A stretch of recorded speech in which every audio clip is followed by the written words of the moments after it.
Hi guys! In this video, atin po ipagpapatuloy ang ating pong pag-aaral sa Armor of God. Again, ay binigay po sa atin itong mga baluti ng Diyos upang atin pong mapaglabanan ang mga pakana po ng kaaway.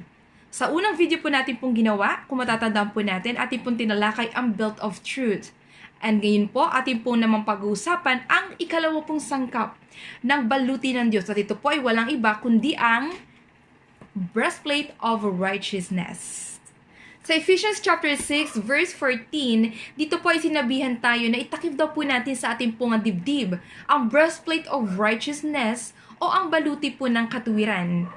In the armor of a Roman soldier, ang breastplate po ay nagsisilbing proteksyon para sa ilang vital parts po ng katawan tulad ng heart, ng lungs. So that's why they need to wear this breastplate when they go into a battle. Kasi kung wala po silang proteksyon sa kanila pong dibdib, kapag sila po itinamaan sa labanan, iyon po ay agad nilang ikapapahamak at maaari po nilang ikamatay. In the same manner po, tayo bilang kawal ng Diyos, tayo din ay inuutusan, pinaalalahanan na dapat isub din natin yung ating pong mga baluti rito sa ating pong dibdib. At nang sa ganun po sa labanan, protektado ang ating pong mga puso. May proteksyon laban sa anumang pakana po ng kaaway. Ang klase po ng breastplate na binanggit po dito ng Apostol Pablo ay breastplate of righteousness. Ano po ba ibig sabihin ng righteousness? Ito po ay yung pagiging matuwid. So, dapat daw po itakip natin sa ating pong dibdib ang baluti ng katuwiran. Pero dapat po nating maunawaan na ang righteousness na ito ay hindi po galing sa atin. Hindi galing sa tao. Ang righteousness po na tinutukoy po dito ay yung righteousness ni Jesus na ipinasa niya po at tinanggap po nating mga Kristiyano sa pamamagitan po ng pananampalataya. Tandaan po natin, kaya lamang po tayo napabanal, napatawad sa ating mga kasalanan, naging matuwid sa harapan po ng ating pong Diyos ay dahil po sa sakripisyong ginawa po ng ating Panginoong Jesus nung siya po ay namatay doon sa krus po ng Kalbaryo. Inako niya po yung ating pong mga kasalanan. Siya po na walang sala, siya pong naparusahan. Pero tayo na mga makasalanan, tayo po ay mga napatawad. Nung tinanggap po natin si Jesus sa ating pong mga buhay, ang kabanalan po ni Jesus ay napunta po sa atin. Tayo po ay mga nalinis mula sa ating pong mga karumihan. Yun po ay dahil sa ating pong Panginoon. Ayan, pero hindi po ibig sabihin na porkit nasa atin si Jesus, porkit tayo po ay mga nalinis na, napabanal na, naging matuwid sa paningin ng Diyos dahil kay Jesus, gagawin na po natin yung mga bagay na gusto po natin. Hindi po ganoon yon. Meron din po tayong partisipasyon. Tayo po ay nalinis na, pero dapat po ang katuwiran na yan ay pinapanatili po natin sa ating po mga buhay. Tandaan po natin, ginawa na po ng lahat ng Panginoon para tayo po ay maligtas. Inako na po niyang lahat. Pero tayo bilang mga mananampalataya, bilang mga Kristiyano na nagmamahal po sa ating pong Panginoon, it is our responsibility na magpasakop po sa ating pong Diyos at manatili po sa katuwiran na ibinigay niya po sa atin. So, ano pong importance ng righteousness sa ating pong buhay? Ang righteousness po na ito, yan po ang nag-iingat sa ating pong mga puso laban po sa akusasyon, bintang, ng kaaway sa ating pong buhay. Kapag tayo po ay merong katuwiran sa ating pong buhay, wala itong si Satan, wala siyang maisusumbat sa atin. Wala siyang maipupukol sa ating pong pamumuhay at meron po tayong lakas ng loob na panindigan ng ating pong mga pananampalataya at magpahayag po patungkol po sa ating pong Diyos. Kumbaga, ang buhay po natin isang nagiging magandang patotoo po. Kapag wala pong righteousness sa ating pong buhay, kapag hindi natin sinuot ang baluti ng katuwiran, binubuksan natin ang ating pong sarili mula po sa atake po ng kaaway at nang tayo po ay magamit sa pagkakasala at sa paggawa po ng hindi mabuti. At yun po ang ayaw po nating mangyari. Kaya today, I will share with you 3 things on how we put on the breastplate of our righteousness. Paano ba natin ito sinusuot? So, number 1 application po natin ay, yes, we must live a righteous life. We must live our righteous life. O dapat daw tayo ay mamuhay ng may kabanalan, ng may katuwiran. Ang sabi po sa Psalm 106 verse 3, how blessed are those who keep justice, who practice righteousness at all times. To be righteous means obeying God and living according to His will. Tandaan po natin, nung ating po tinanggap ang Panginoong Hesus sa ating pong buhay, tayo po ay, di ba, ay mga naging bagong nilalang. Nawala na yung dati nating pagkatao. The old is gone, behold, the new has come.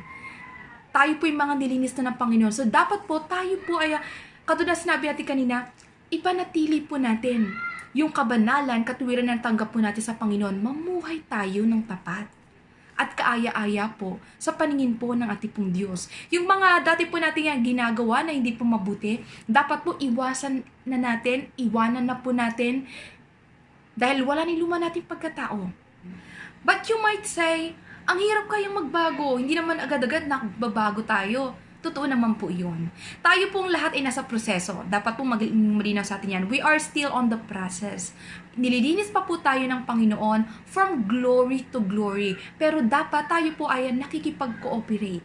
Tayo po dapat ay nakipag-ugnayan sa magandang gawain po ng Diyos sa ating pong buhay. Pilitin at sikapin po nating mamuhay sa Panginoon araw-araw. Di ba po last time, binanggit po natin, it requires a daily decision. Araw-araw nating pagdesisyonan na mamumuhay tayo ng tama at kaaya-aya po sa paningin po ng Diyos araw-araw. Dahil meron po tayong tinatawag na yung sinful nature natin, di ba? Our sinful nature always gets in the way. Pero dapat nilalabanan natin. Every day we must die in ourselves and we must live and walk in the Spirit. Lahat tayo may kahinaan. Ikaw at ako, may kahinaan tayo sa ating pong mga sarili at yun yung nagdudulot sa atin ng pagkakasala. So, isa po sa mga practical ways para maiwasan ito, yung iwasan po natin kung ano yung ating pong mga kahinaan. For example, ikaw ba'y kahinaan mo pa rin yung mag-inom? Gusto mo siyang tigilan pero nahihirapan ka, iwasan mo yung mga taong magkukos sa'yo or magyayaya sa'yo para mag-inom. Limitahan mo yung pakikisama mo sa kanila. Kainaan mo ba yung paninigarilyo pa rin? Tanggalin mo yung sigarilyo sa bahay ninyo. Iwasan mong makakita. Ganun din, iwasan mo rin mga tao na maading nagyayaya sa'yo para manigarilyo. We must stay away from anything that can lead us to sin. Kasi si Satan, alam niya rin yung kahinaan natin at doon niya talaga tayo titirahin. Kung ano yung kung saan tayo mahina, ilalapit niya yun sa atin para tayo ay mahulog sa pagkakasala. At kapag po naman po tayo ay nagkasala, bumangon po tayo, matuto tayong bumangon, huwag po tayong ma-depress. Tandaan po natin, meron di ba pong assurance of forgiveness na binigay sa atin ng Lord. So 1 John 1:9, di ba po sabi, if we confess our sins, our God is faithful and just to forgive us and to cleanse us from all unrighteousness. Kapag nagkasala, humingi kagad ng tawad.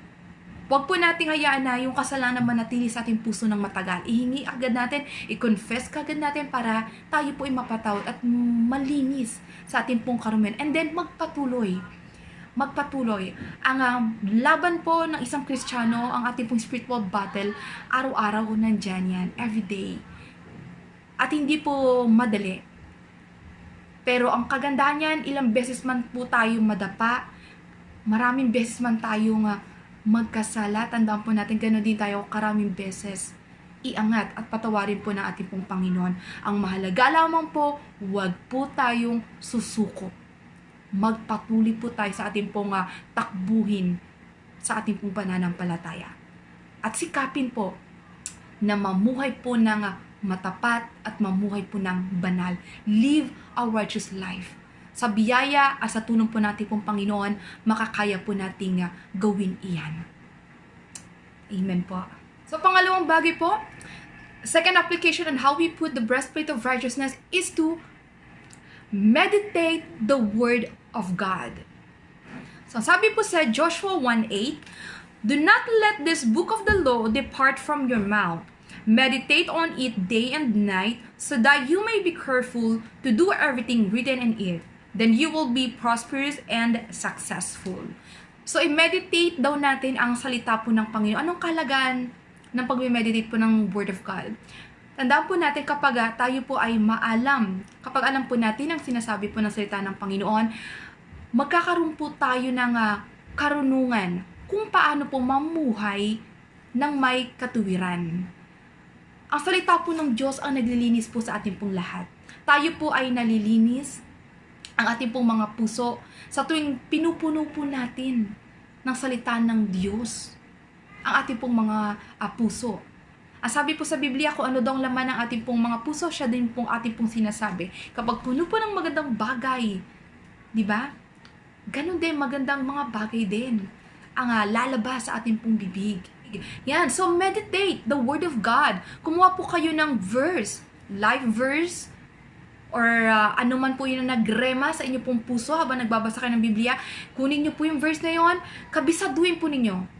Memorize it, and then just meditate on it. Pakaisip-isipin po natin, balik-balikan natin. Kumbaga sa pagkain, atin po siyang namnamin. Namnamin sa ating pong mga puso. Yun po yung meditation. Na habang kayo ay nakatahimik lang, halimbawa kayo nasa loob ng inyong pong silid bago kayo manalangin, isip-isipin niyo po yung salita ng Diyos. Namnamin niyo po sa inyong pong mga puso.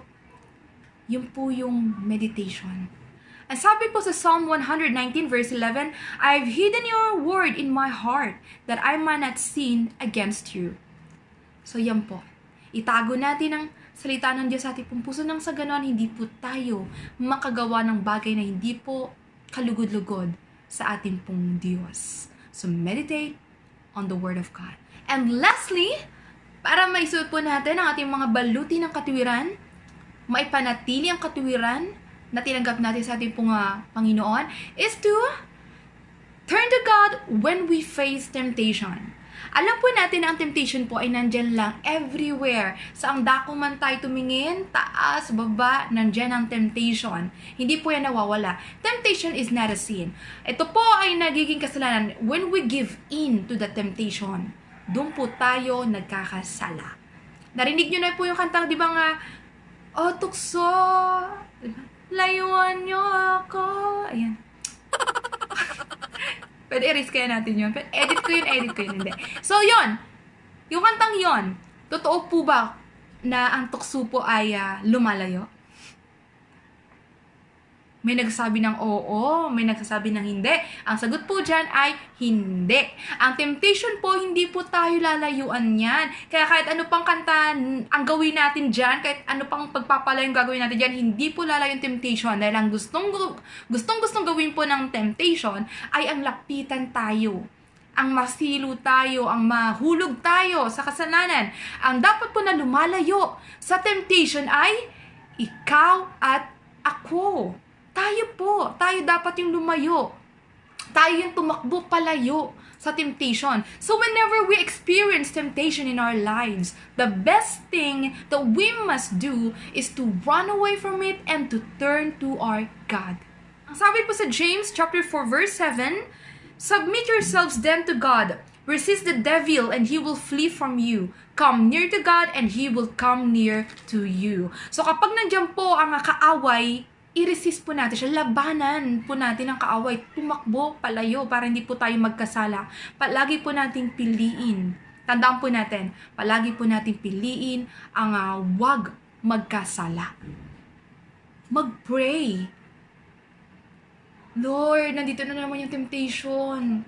Bigyan niyo po ko ng kalakasan. Ilagay po natin yung ating pong battle sa pananalangin. Yun po yung first weapon po natin. Ang prayer po, hindi po yung last option. Palagi po yung first. Sa kahit ano pong ating pong pinagdaraanan, anong ating pong nararanasan o sitwasyon, unahin po ang manalangin. Tumakbo sa Panginoon para sa kalakasan. Tumakbo sa Panginoon para sa tulong. Tumakbo sa Kanya. Tumakbo sa Panginoon para sa katagumpayan. So, turn to God whenever we face temptation. Siya po at siya lang ang makakatulong po sa atin mapagtagumpayan ang mga temptation po ng buhay. So, yan po ang mga application po na pwede po nating gawin para maisuot ang breastplate of righteousness. I hope and I pray na ito po ay nagbigay po ng karunungan, kaalaman po sa about isa po sa atin. Sige po, let us pray. Hallelujah. Our gracious God and Heavenly Father, we thank you for the time that you've given us to discuss about the breastplate of righteousness. Panginoon, marami po salamat sa panibago pong karunungan na ibinigay niyo po sa amin. Salamat po sa kabanalan, sa katuwiran na amin po natanggap sa pamamagitan po ng aming Panginoong Jesus. Ama, dinadalangin po namin na tulungan niyo po kaming mamuhay ng ayon po sa iyo pong kalooban. At patawarin niyo po kami sa mga pagkakataon, sa mga panahon, Lord, na kami po ay nagkakasala at nakakagawa ng mga bagay na hindi po ayon sa iyo pong kalooban. Lord, forgive us. And by faith, Lord God, we are receiving your forgiveness. Lord, help us. Tulungan niyo po kami pagtagumpayan yung mga temptation, yung mga kahinaan na meron po kami. At isuot niyo po sa amin ang baluti ng katuwiran. At nang sa ganon, wala pong gawa ng kaaway ang makakapanakit, ang makakapag-akusa o makakagamit sa amin sa hindi po mabuting bagay. Thank you, Lord, for your protection. We thank you, Father God, for your grace. And we thank you for your faithfulness upon our lives. Ikaw lamang pong patuloy na maghari sa aming pong mga buhay, Panginoon. Ito pong aming pong dalangin sa pangalan ni Jesus. Amen and amen. So yan po, dito na po magtatapos ang ating pong discussion for today. And next time po, ang ating na pong tatalakayin ay ang pangatlong sangkap ng balutin ng Diyos. Yun po ay walang iba kundi ang sandals of the gospel of peace. Nawa po patuloy niyo po masubaybay natin pong pag-aaral patungkol po sa armor of God at magkita-kita po tayo sa susunod. Maraming po salamat ulit. God bless you po and keep safe everyone. Salamat po.